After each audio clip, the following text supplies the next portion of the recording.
Bhava Girivaradari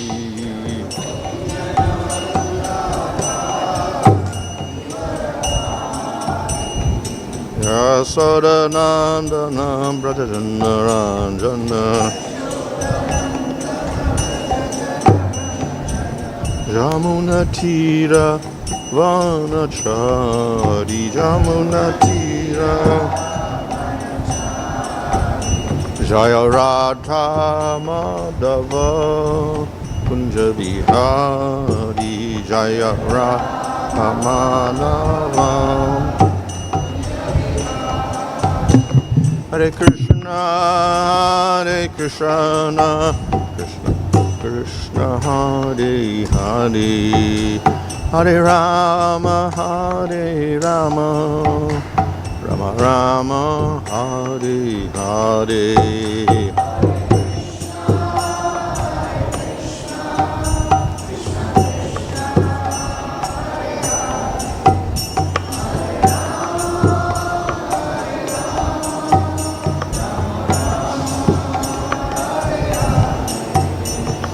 Prabhupada, Prabhupada, Prabhupada, Jaya Prabhupada, Jaya.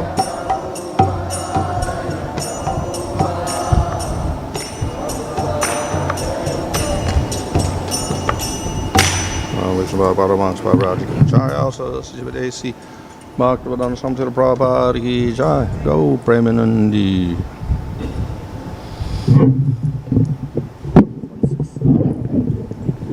Om Namo Bhagavate Vasudevaya. Om Namo Bhagavate Vasudevaya. Om Namo Bhagavate Vasudevaya. Namo Om Vishnupadaya Krishna Prasthaya Bhutale Śrīmate Bhaktivedanta Swami Niti Namane Namaste Saraswati Devi Gauravani Prachadane Nirvashesha Shunyavadi Paschachadesha Tadane Śrī Kṛṣṇa Chaitanya Prabhu Nityananda Sri Advaita Gadadhar Shivasati Gaura Bhakta Vrinda Hare Krishna Krishna Krishna Hare Hare Hare Rama Rama Rama Hare Hare. Reading from Srimad Bhagavatam Canto 1, Chapter 9, Verse 46. Tasya nirharaṇa-ādīni samparetasya bhāgava yudhiṣṭhira kārayitvā muhūrtaṁ duḥkhito bhavat.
samparetasya bhārgava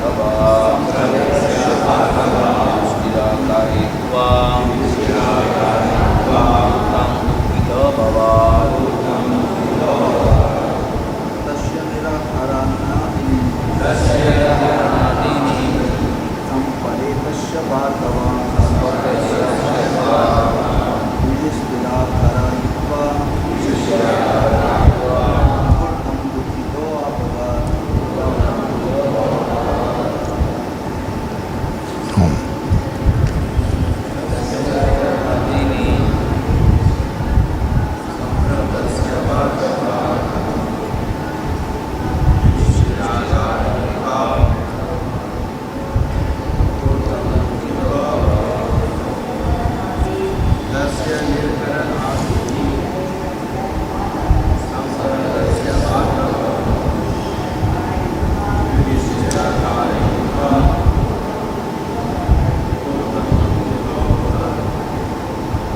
Tasya is nirharaṇa-ādīni funeral ceremony, samparetasya of the dead body, Bhagava, O descendant of Bhṛgu, Yudhiṣṭhira, Mahārāja Yudhiṣṭhira, kārayitvā, having performed it, muhūrtaṁ, for a moment, duḥkhito, sorry, abhavat, became,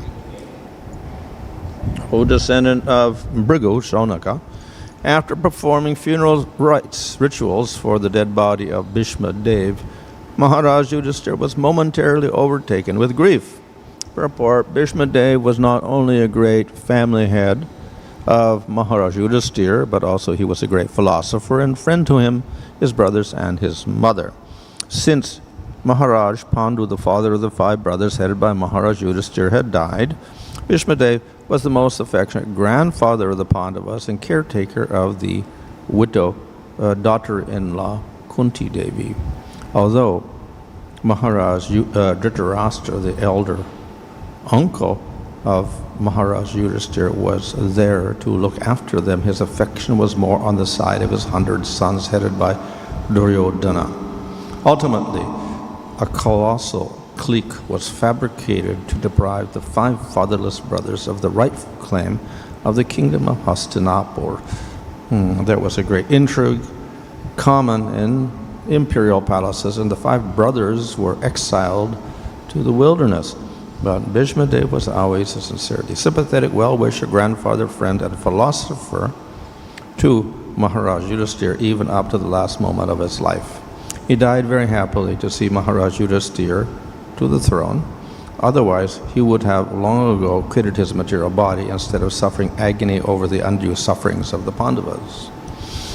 He was simply waiting for the opportune moment because he was sure and certain that the sons of Pāṇḍu would come out victorious in the battlefield of Kurukṣetra, as His Lordship Śrī Kṛṣṇa was their protector. As a devotee of the Lord, he knew that the Lord's devotee cannot be vanquished at any time. Mahārāja Yudhiṣṭhira was quite aware of all these good wishes of Bhīṣmadeva, and therefore he must have been feeling the great separation. He was sorry for the separation of a great soul, but not for the material body, which Bhīṣmadeva relinquished. A funeral ceremony was a necessary duty, although Bhīṣmadeva was a liberated soul. Since Bhīṣmadeva was without issue, the eldest grandson, namely Mahārāja Yudhiṣṭhira, was the rightful person to perform this ceremony. It was a great boon to Bhīṣmadeva that an equally great son of the family undertook the last rites of a great man.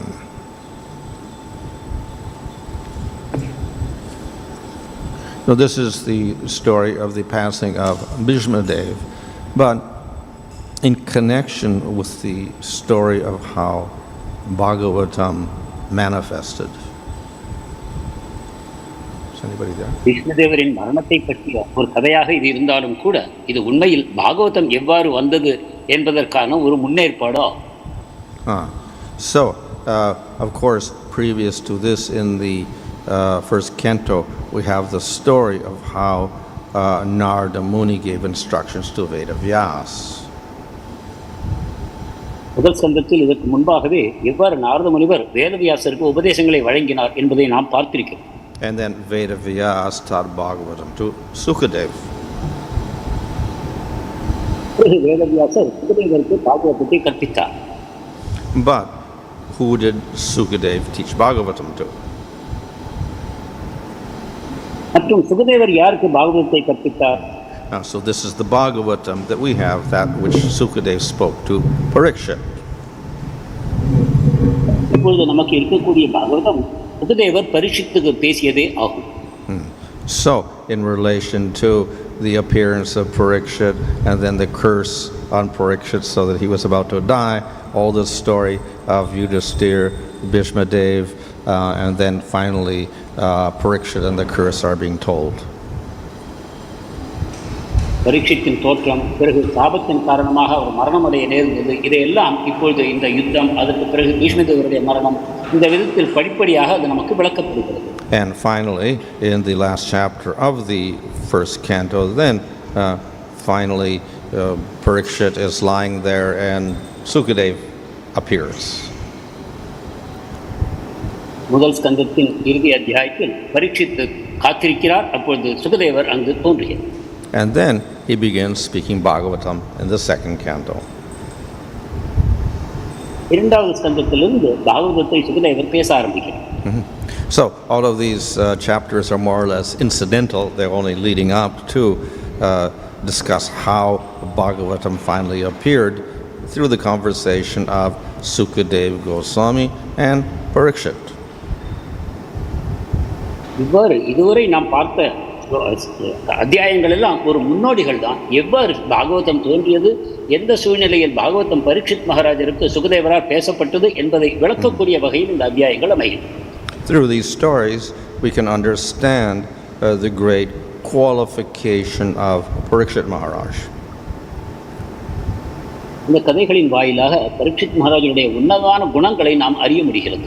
In the commentary, Srila Prabhupada mentions how Yudhiṣṭhira was a highly qualified person to rule the world, just as Bhīṣmadeva was highly qualified.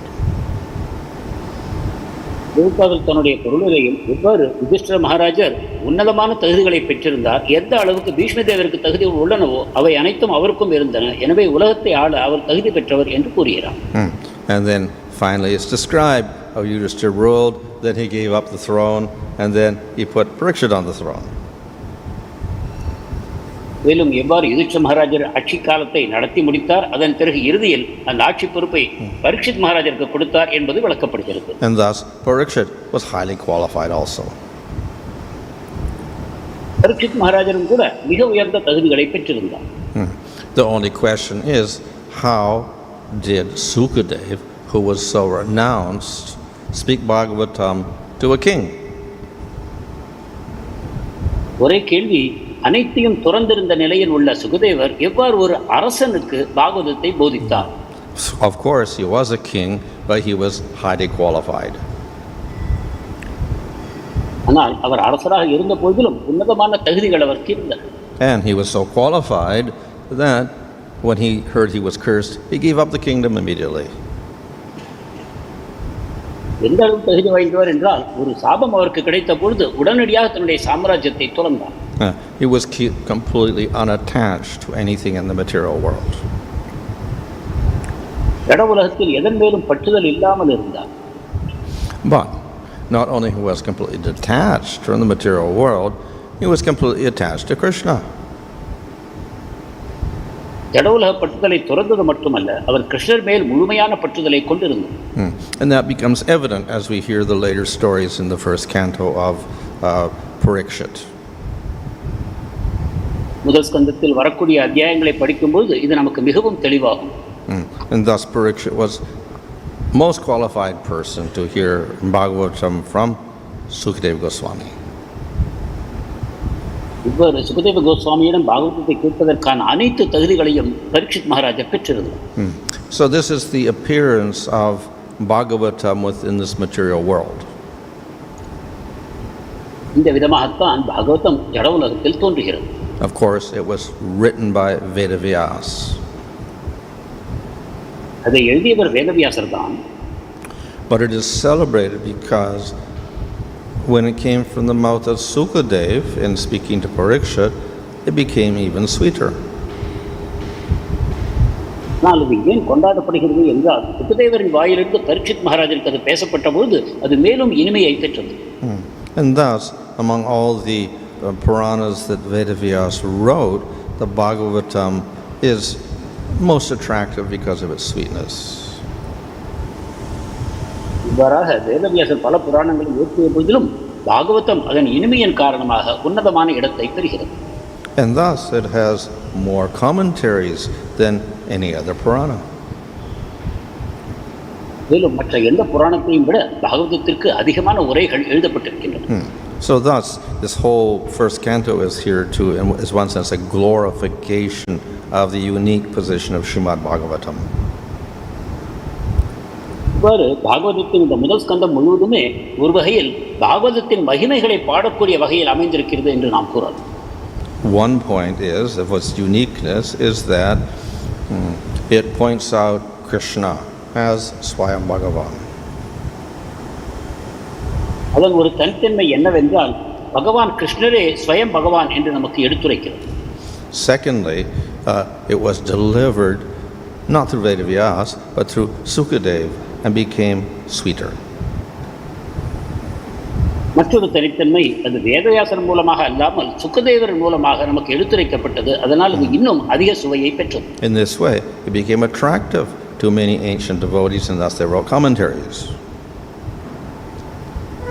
இவ்வாறாக அனைவருக்கும் அதிகமான சுவையை ஆனந்தத்தை வழங்கியது. மேலும் அதற்கு பல உரைகளும் உள்ளன. And it became very attractive for the people in general to hear. பொதுமக்களுக்கும் அது கேட்பதற்கு மிக சுவையானதாக அமைந்தது. And thus it is very common we'll hear recitations of Srimad Bhagavatam. எனவேதான் ஸ்ரீமத் பாகவதத்தில் உரையாற்றுவதை நாம் அதிகமாக காண முடிகிறது. We don't see recitations of Vishnu Purana or Padma Purana or other Puranas, but recitation of Bhagavatam is very common. அந்த அளவுக்கு விஷ்ணு புராணம், பத்ம புராணம், இதர புராணங்களின் மேல் சொற்பொழிவுகளை நாம் காண முடிவதில்லை. அந்த அளவுக்கு பாகவதத்தின் மேல் சொற்பொழிவுகள் உள்ளன. This shows it has a natural attraction. இதிலிருந்து இயல்பான ஒரு கவர்ச்சி பாகவதத்தின் மேல் நமக்கு இருப்பதை நமக்கு உணர்த்துகிறது. Chaitanya Mahaprabhu has made Bhagavatam his central scripture. Chaitanya Mahaprabhu Srimad பாகவதத்தை தன்னுடைய மையமான சாஸ்திரமாக கொள்கிறார். Though sometimes he would be hearing the works of Jayadev, Goswami and Vidyapati and others, he was often hearing Srimad Bhagavatam. சில சமயங்களில் ஜெயதேவ கோஸ்வாமி, வித்யாபதி இவருடைய சாஸ்திரங்களை அவர் கேட்ட போதிலும் கூட பெரும்பாலான நேரத்தை அவர் பாகவதத்தை கேட்பதிலேயே கழித்தார். And thus we see that the Goswamis spent a long time making commentary on Srimad Bhagavatam. அதே போல கோஸ்வாமிகளும் கூட ஸ்ரீமத் பாகவதத்தின் மேல் உரை எழுதுவதிலேயே அதிகமான நேரத்தை செலவிட்டனர். So Jiva Goswami has written commentary. ஜீவ கோஸ்வாமியும் உரை எழுதியிருக்கிறார். Sanatana Goswami wrote commentary. Sanatan கோஸ்வாமியும் எழுதியுள்ளார். And later on, of course, we have Vishnu Chakravarti's commentary and Baladev's commentary. பிற்பாடு விஸ்வநாத் சக்கரவர்த்தி, பலதேவ வித்யாபூஷன் இவர்களும் உரை எழுதியிருக்கிறார். So in this way, Bhagavatam is a very celebrated work. இவ்வாறாக பாகவதம் மிகவும் கொண்டாடக்கூடிய சாஸ்திரமாகும். So of course it's important because, or attractive because of its sweetness, but it's important because of its subject matter. அதன் இனிமையினால் மட்டுமல்ல, அதனுடைய பொருள் விஷயம் என்ன என்பதன் அடிப்படையிலும் அது முக்கியத்துவத்தை பெறுகிறது. Of course it points out Krishna as the supreme entity. அது கிருஷ்ணரையே பரம்பொருளாக நமக்கு காட்டுகிறது. But as well as that, it does establish the philosophy which supports the process of bhakti yoga. அது மட்டுமல்லாமல் பக்தி யோகத்திற்கு ஆதரவான கோட்பாடுகளை, தத்துவங்களை நமக்கு வழங்குகிறது. And thus Jiva Goswami has written several sandarbhas to explain sambandha. எனவேதான் ஜீவ கோஸ்வாமி பல சந்தர்ப்பங்களின் மூலமாக பகவானோடு உள்ள சம்பந்தத்தை நமக்கு விளக்கும். On the basis of that philosophy, then we understand why we worship Krishna. அந்த தத்துவத்தின் வாயிலாக நாம் கிருஷ்ணரை ஏன் வணங்குகிறோம் என்பதை நாம் புரிந்து கொள்கிறோம்.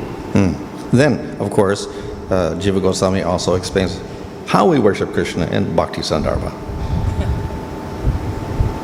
ஜீவ கோஸ்வாமி பக்தி சந்தர்ப்பத்தின் வாயிலாக நாம் எவ்வாறு கிருஷ்ணரை வழிபட வேண்டும் என்று விளக்கி. And he also explains what is the final goal of that bhakti, that is prema. மேலும் பக்தியின் இறுதி லட்சியம் என்ன என்பதையும் அவர் விளக்குகிறார். அது பிரேமையாகும். So that is in Priti Sandarbha. இது பிரீதி சந்தர்ப்பத்தில் உள்ளது. So we have all these topics, sambandha, abhidheya and prayojan, presented in Bhagavatam. சம்பந்தம், அபிதயம், பிரயோஜனம் அனைத்துமே ஸ்ரீமத் பாகவதத்தில் நமக்கு வழங்கப்பட்டிருக்கிறது. But to show the importance of Bhagavatam and why Chaitanya Mahaprabhu has emphasized this scripture, we have Tattva Sandarbha Ajiva Goswami. மேலும் பாகவதத்தின் முக்கியத்துவத்தை புரிந்து கொள்ளவும் சைத்தன்ய மகாபிரபு ஏன் இதை தேர்ந்தெடுத்தார் என்பதை புரிந்து கொள்ளவும் தத்துவ சந்தர்ப்பம் அமைந்திருக்கிறது. Ultimately, all scripture has the same conclusion. அனைத்து சாஸ்திரங்களும் ஒரே முடிவை தருகின்றன. However, the statement that Krishna Swayam Bhagavan occurs only in Bhagavatam. ஆனால் கிருஷ்ணர் ஸ்வயம் பகவான் போன்ற தத்துவங்கள் ஸ்ரீமத் பாகவதத்தில் மட்டுமே நமக்கு கிடைக்கின்றன. So therefore, the Bhagavatam has become the whole basis of, or the pramana for Lord Chaitanya's movement. Mahaprabhu இயக்கத்திற்கான பிரமாணமாக அடித்தளமாக ஸ்ரீமத் பாகவதம் விளங்குகிறது. If we look in Chaitanya Charitamrita, there the most often quoted scripture is Srimad Bhagavatam. Chaitanya சரிதாமிரத்தை எடுத்துக்கொள்வோமானாலும் கூட அங்கு அதிகமாக மேற்கோள் காட்டப்படக்கூடிய சாஸ்திரம் ஸ்ரீமத் பாகவதமே ஆகும். All of the Sandarbhas are based on Bhagavatam. Actually, it is quoting Bhagavatam only. அனைத்து சந்தர்ப்பங்களும் பாகவதத்தின் அடிப்படையிலேயே எழுதப்பட்டன. அங்குள்ள மேற்கோள்கள் அனைத்தும் பாகவதத்திலிருந்தே எடுக்கப்படுகின்றன. And later acharyas like Vishwanath and Baladev, what do they quote in their commentaries? Srimad Bhagavatam. பிற்பாடு வந்த ஆச்சாரியர்களும் கூட விஸ்வநாத் சக்கரவர்த்தி டாக்கூர் அல்லது பலதேவர் போன்றவர்களும் கூட ஸ்ரீமத் பாகவதத்திலிருந்தே உரைகளை எழுதுகிறார்கள். So ultimately, all the philosophy is one. What the Vedas and Upanishads say, what Mahabharata says, what Vedanta Sutra says, what Bhagavatam says, is the same. இவ்வாறு வேதங்கள், உபனிஷத்துகள், மகாபாரதம் மற்றும் சாஸ்திரங்கள், பிரம்மசூத்திரங்கள் அனைத்தும் கூறுவது இது ஒரே விஷயத்தை தான் பாகவதமும் நமக்கு கூறுகிறது. But Srimad Bhagavatam is the most direct presentation of that knowledge. Bhagavatam மட்டுமே இந்த அறிவை, ஞானத்தை நேரடியாக நமக்கு வழங்குகிறது. So through Bhagavatam we can show Krishna is supreme and we can show how to worship him. பாகவதத்தின் வாயிலாக கிருஷ்ணர் எவ்வாறு அனைத்து தெய்வங்களிலும் உயர்ந்தவர் என்பதையும் அவரை வணங்கும் விதத்தையும் நம்மால் புரிந்து கொள்ள முடியும். And therefore Chaitanya Mahaprabhu and our acharyas have always emphasized Srimad Bhagavatam. Chaitanya Mahaprabhu மற்றும் நம்முடைய ஆச்சாரியர்களும் ஸ்ரீமத் பாகவதத்திற்கு எப்பொழுதுமே முக்கியமான இடத்தை தருகிறார்கள். How did it arise? இது எவ்வாறு உண்டாயிற்று? So that's explained in the first canto. இதுதான் முதல் ஸ்கந்தத்தில் விளக்கப்படுகிறது. And thus we have all these stories here about Bhīṣmadeva and Yudhiṣṭhira and Parikshit. Bhīṣmadeva, Yudhiṣṭhira, Parikshit கதைகள் அனைத்தும் இதற்காகத்தான் கூறப்படுகின்றன. Hare Krishna.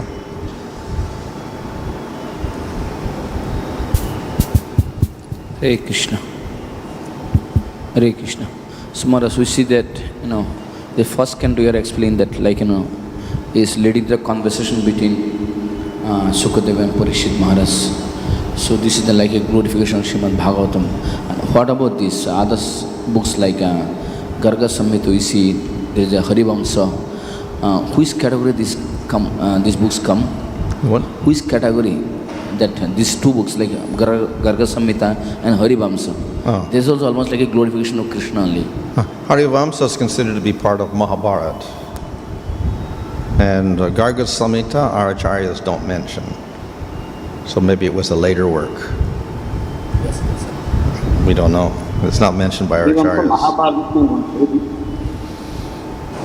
ஹரிவம்ச மகாபாரதத்தின் ஒரு பகுதி கர்க சம்ஹிதையை பற்றி ஒன்றும் கூறப்படவில்லை. ஒருவேளை அது பிற்பாடு தோன்றிய சாஸ்திரமாக இருக்கலாம். Bhaktivinoda quotes it once. But our acharyas before that don't quote it at all. ஒரே ஒரு முறை கர்க சம்ஹிதையை மேற்கோள் காட்டுகிறார். மற்ற ஆச்சாரியர்கள் அதை மேற்கோளுக்கு எடுக்கவே இல்லை. They do quote Harivamsa though. Harivamsa அதிகமாக மேற்கோள் காட்டப்படுகிறது.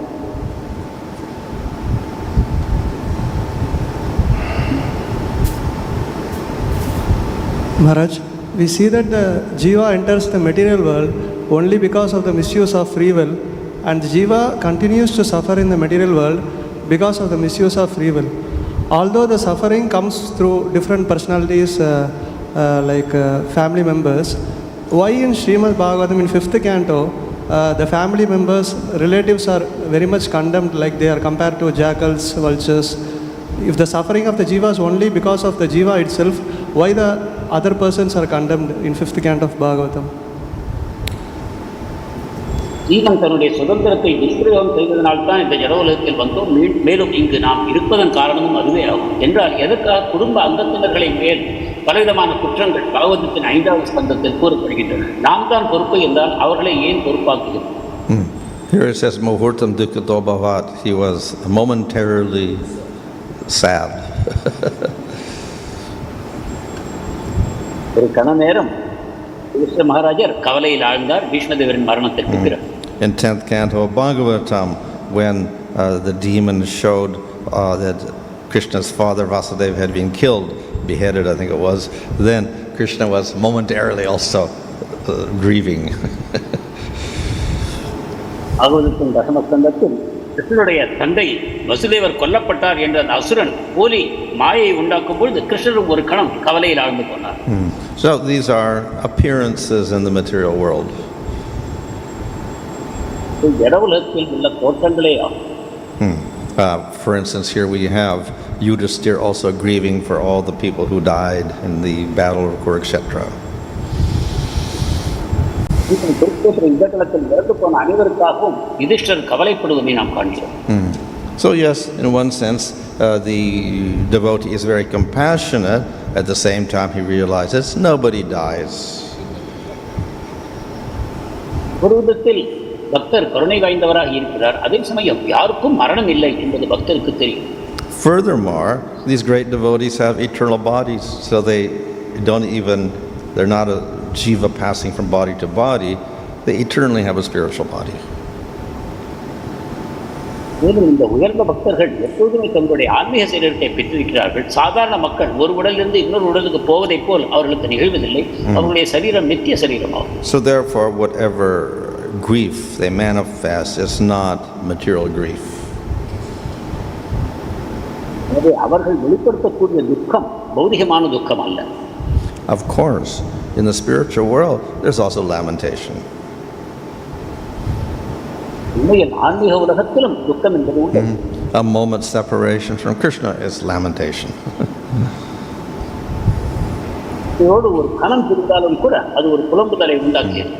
In this case, Yudhiṣṭhira also, there's no problem, no fault if he laments separation from Bhīṣma. பீஷ்மதேவருடைய பிரிவுக்காக யுதிஷ்டிரர் துக்கத்தில் ஆழ்ந்து போவது ஒரு குறைபாடு அல்ல. However, we should never think that the great devotees are actually subject to lamentation like people in the material world. புதுலகத்தில் இருக்கக்கூடிய மக்களுக்கு உண்டாகக்கூடிய துக்கமும் புலம்புதலையும் போல இந்த தூய பக்தர்களுக்கு உண்டாகிறது என்று நாம் நினைக்கக்கூடாது. Hare Krishna Maharaj, we see that for the deathbed of Bhīṣmadeva, many sages from all over the universe came to see Bhīṣmadeva. Similarly for Parikshit Maharaj also, in the discussion between Sukadeva and Parikshit, many sages all over the universe. So how did the communication happen? பீஷ்மதேவருடைய மரண காலத்திலும் அல்லது பரீட்சித் சுகதேவர் உரையாடலின் பொழுதும் அனைத்து பிரபஞ்சங்களிலிருந்து இருக்கக்கூடிய ரிஷிமுனிவர்கள் வந்து கூடினார்கள் என்பதை நாம் பார்க்கிறோம்.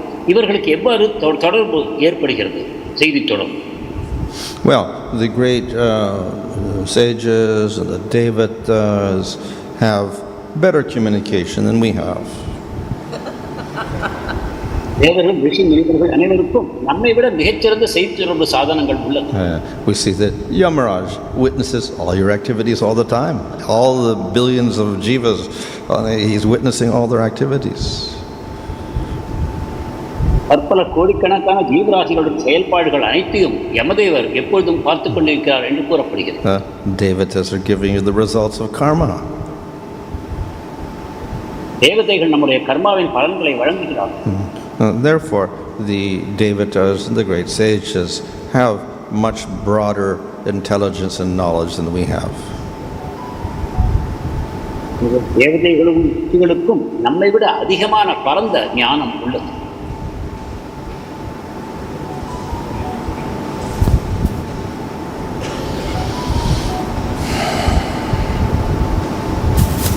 Krishna Maharaj.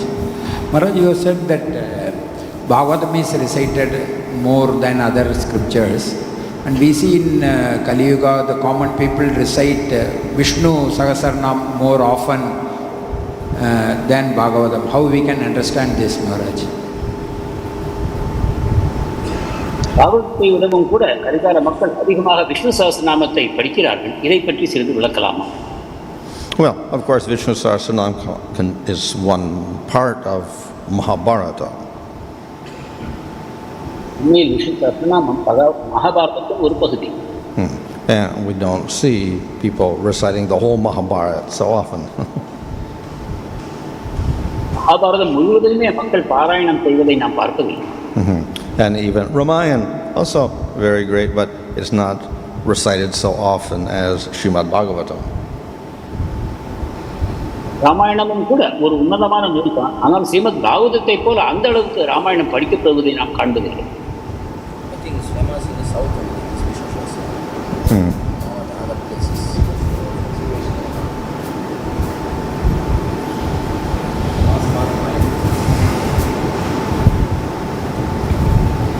Any online, please? Thank you, Hare Krishna Maharaj, Radha Keshav here. Kindly accept my respectful obeisances. We are having 105 devotees from various channels.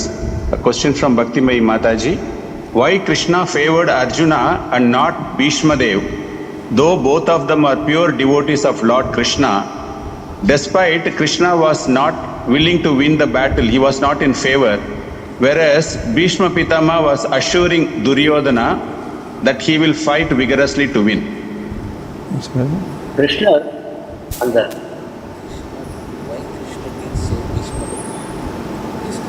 Save him? Why Krishna favored Arjuna, not Bhīṣmadeva, though they are pure devotees, and Arjuna was not interested to win the battle, whereas Bhīṣma Pitama was vigorously fighting. அர்ஜுனர் பீஷ்மதேவர் இருவரும் தூய பக்தர்கள். ஆனாலும் கிருஷ்ணருடைய விசேஷ கருணை அர்ஜுனருக்கே ஏன் கிடைத்தது? So, Bhīṣmadeva and Arjuna are great devotees of Krishna. பீஷ்மதேவரும் அர்ஜுனர் இருவருமே கிருஷ்ணருடைய உன்னதமான பக்தர்கள் தான். In one sense, they're not interested in fighting either way. ஒரு வகையில் இருவருக்குமே யுத்தத்தில் ஆர்வம் இல்லை. Their only interest is to serve Krishna and please Krishna. அவருடைய ஒரே ஆர்வம் கிருஷ்ணருக்கு சேவை செய்து அவரை மகிழ்விக்க வேண்டும் என்பதுதான். Unfortunately, the two ended up on opposite sides in the Battle of Kurukṣetra. துரதிர்ஷ்டவசமாக குருக்ஷேத்திர யுத்தத்தில் அவர்கள் இருவரும் எதிரெதிர் படைகளில் சண்டை செய்ய நேர்ந்தது. But Krishna responds to all of his devotees. ஆனாலும் கிருஷ்ணர் இந்த அனைத்து பக்தர்களுக்குமே தன்னுடைய அன்பை பரிமாற்றம் செய்யும். So the greatest satisfaction of Bhīṣmadeva was that he could see Krishna when he was dying. விஷ்ணுடைய மிகப்பெரிய சந்தோஷம் என்னவென்றால் மரண தருவாயில் கிருஷ்ணரை அவரால் பார்க்க முடியும். And it didn't matter for him if he was defeated. தோல்வியை பற்றி அவர் சிறிதளவும் கவலைப்படவில்லை. In fact, he was overjoyed that Yudhiṣṭhira got the throne. மாறாக யுதிஷ்டிரருக்கு சிம்மாசனம் கிடைத்தது என்பதில் அவர் அதிக மகிழ்ச்சியையே அடைந்தார். If Duryodhana had got the throne, Bhīṣmadeva would have grieved. He would not be happy. உண்மையில் துரியோதனனுக்கு அந்த சிம்மாசனம் கிடைத்திருந்தால் பீஷ்மதேவர் துக்கத்தில் ஆழ்ந்து போயிருப்பார், சந்தோஷம் அடைந்திருக்க மாட்டார். So, the victory of Yudhiṣṭhira and Arjuna was a matter of great joy for Bhīṣmadeva. எனவே யுதிஷ்டிரர் மற்றும் அர்ஜுனனின் வெற்றி பீஷ்மதேவருக்கு மிகப்பெரிய ஆனந்தத்திற்கு காரணமாக அமையும். And why? Because they're also devotees of Krishna. ஏனென்றால் அவர்களும் கிருஷ்ண பக்தர்களே. So, though they were on opposite sides, they transcended the dualities of the material world, and their only interest was Krishna. அவர்கள் எதிரி தரப்புகளில் இருந்த போதிலும் கூட அவர்கள் இந்த முக்குணங்களை கடந்த நிலையில் கிருஷ்ணனுடைய பக்தர்கள் என்னும் நிலையில் ஒருமைப்பட்டார். And Krishna favors all of his devotees. கிருஷ்ணர் தன்னுடைய அனைத்து பக்தர்களுக்கும் சாதகமாக ஆகிறார். So he showed mercy to Bhīṣmadeva, he also showed mercy to Yudhiṣṭhira and Arjuna. எனவே பீஷ்மதேவருக்கு மற்றும் அர்ஜுனர் யுதிஷ்டிரர் இவர்களுக்கும் அவர் தன்னுடைய கருணையை வழங்கினார். Hare Krishna Maharaj. Next question is from YouTube from Bhakta Punit Kumar. You mentioned in the class that Srimad Bhagavatam we are hearing is of Sukadeva Goswami speaking to Mahārāja Parikṣit. But also in the initial text, in Naimisharanya, sages are hearing Bhagavatam. So which version are we reading from? நாம் பகவதத்தில் இரண்டு விதமாக பார்க்கிறோம். ஒன்று சுகதேவர் பரீட்சித்துக்கு பேசுகிறார், மற்றொன்று சௌனகாதேவர்களுக்கு சூத கோஸ்வாமி பேசுகிறார். இதில் எந்த பாகவதத்தை நாம் கேட்கிறோம்? In one sense, the Bhagavatam starts in the second canto. இரண்டாம் ஸ்கந்தத்தில் தான் தொடங்குகிறது. So that's where Sukadeva begins to speak. அங்குதான் சுகதேவர் பேச ஆரம்பிக்கிறார். So in the first canto, the sages are asking questions, that's all. முதல் ஸ்கந்தத்தில் அந்த ரிஷிமுனிவர்கள் கேள்விகள் கேட்கிறார்கள், அவ்வளவுதான். And then the answer to all the questions is Bhagavatam. கேள்விகள் அனைத்திற்கும் பதில் ஸ்ரீமத் பாகவதம்.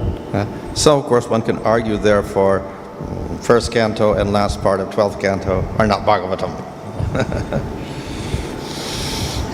முதல் ஸ்கந்தம் மற்றும் 12ஆம் ஸ்கந்தத்தின் இறுதி பகுதி இவை இரண்டும் பாகவதம் அல்ல என்றும் கூட ஒருவர் வாதிடலாம். Because Sukadeva didn't speak it. ஏனென்றால் இவை சுகதேவரால் பேசப்படவில்லை. So that is true. இது உண்மைதான். However, all of our acharyas have commented on the first canto and the last part of Bhagavatam also. ஆனாலும் நம் ஆச்சாரியர்கள் அனைவரும் முதல் ஸ்கந்தம் மற்றும் இறுதி ஸ்கந்தத்தின் மேல் உரைகளை எழுதித்தான் இருக்கிறார். So they accept the first canto and the last part of the 12th canto as part of the Bhagavatam. எனவே அவர்கள் முதல் ஸ்கந்தம் மற்றும் 12ஆம் ஸ்கந்தத்தின் இறுதி பகுதி இவற்றையும் பாகவதத்தின் பகுதிகளாக ஏற்றுக்கொண்டார்கள் என்று அறிகிறோம். Hare Krishna Maharaj. Next question from Hare Krishna Maharaj. Question from Bhakta Kalyan Kumar. In Harivamsha, it is mentioned about Lord Krishna. This belongs to which scriptures and who is speaking to whom?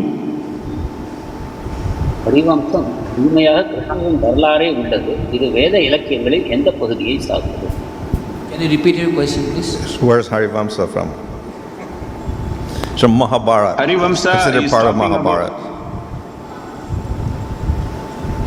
Harivamsa மகாபாரதத்தின் ஒரு பகுதி. Who's the speaker? I don't know. Maybe possibly Jaimini. Yeah, possibly. I don't know. Harivamsa Jaimini முனிவராக.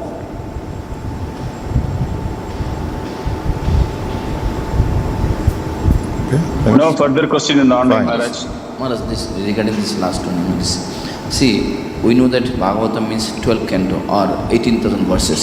So that 18,000 verses include first canto and the 12 canto last part also. Should, yeah. And also it's also eternal.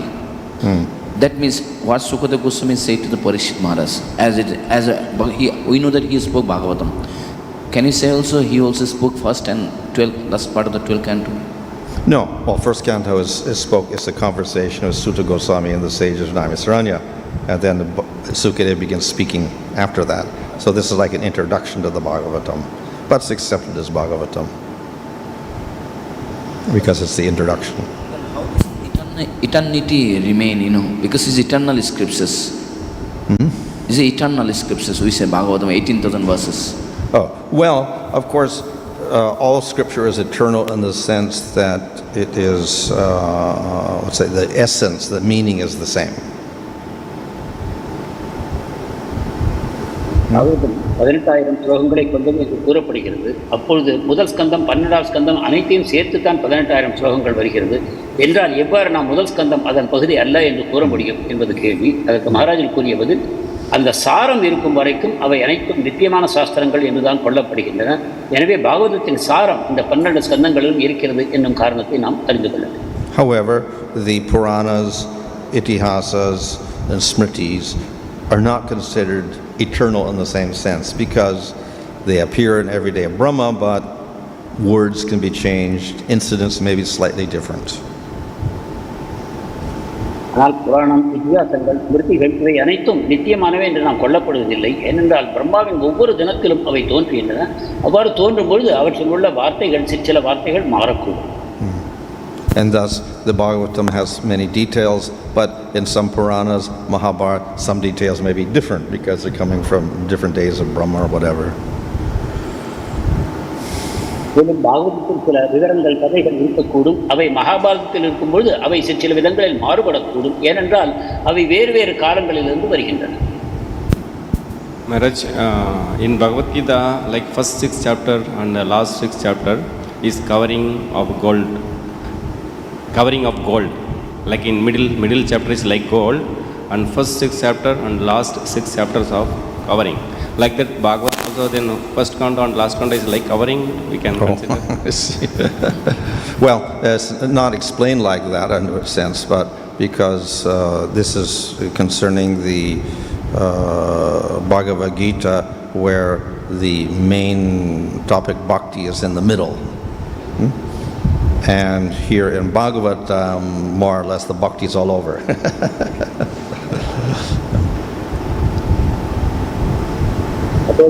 முதல் 6 மற்றும் இறுதி 6 அத்தியாயங்கள் ஒரு பேழையைப் போலவும் அதற்குள் இருக்கும் பொக்கிஷமாக 7லிருந்து 12ஆம் அத்தியாயமும் கூறப்படுகின்றன. இவ்வாறு பாகவதத்திலும் கொள்ளலாமா என்ற கேள்விக்கு மகாராஜருடைய பதில், இல்லை, அவ்வாறு இல்லை. ஏனென்றால் பாகவதம் தொடக்கத்திலிருந்து இறுதி வரைக்கும் பக்தி நிரம்பி இருக்கிறது. எனவே அதை ஒரு பேழையாக நாம் கொள்ள முடியாது.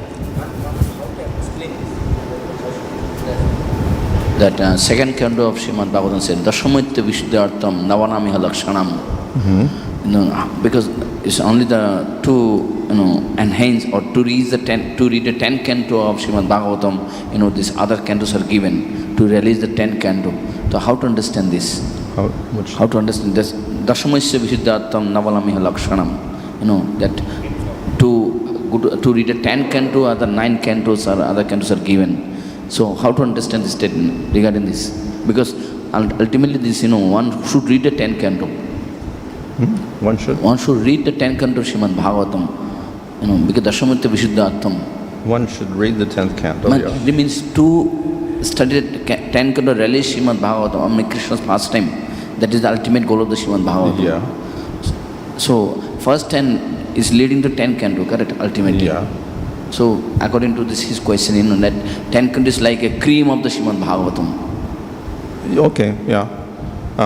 Of course, yes, it's the center of the Bhagavatam, but we see that our acharyas don't reject the other cantos.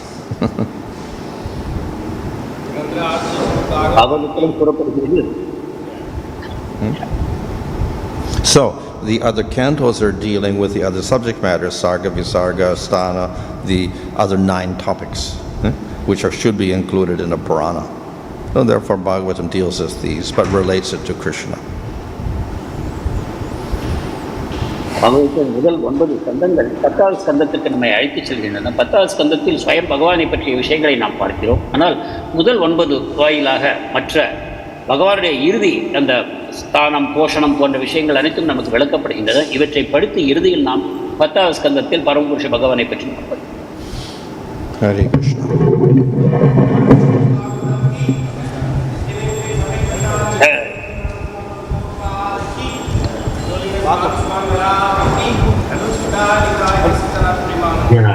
Getting Srimad Bhagavatam. Hare Hare Hare. Hare Krishna.